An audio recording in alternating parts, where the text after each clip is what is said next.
Helping people change can be a difficult task, especially when the behavior you're trying to influence is a long-standing habit. In some organizations, dysfunctional behavior has been around for decades and becomes the way we do things here. The first step in helping others behave differently is to figure out how you've unknowingly arranged things to make bad behavior impossible to change. There are 6 sources of influence that will help you see why the current behavior is inevitable. Once you see these clearly, you'll be empowered to begin dismantling the ineffective world as it currently exists. When your vision improves, so does your influence.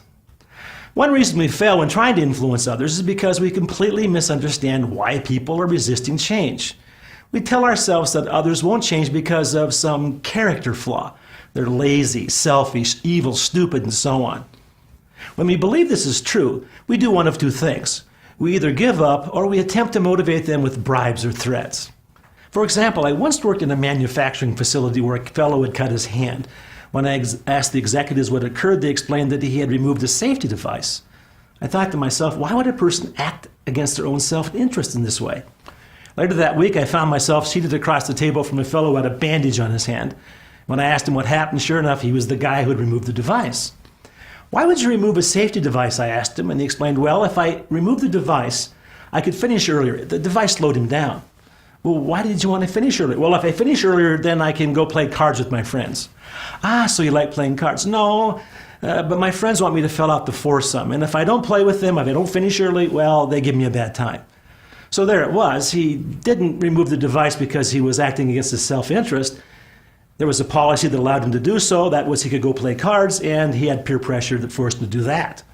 So an important thing to keep in mind is that people's behavior is influenced by 6 sources: values, skills, teamwork, support, incentives, and environment. If you try to pile on incentives when people lack skills, you'll fail. And if you try to tap into their values when the environment is pulling against them, you'll find them discouraged and even cynical. If you put them through training when they just don't care, you'll waste your time.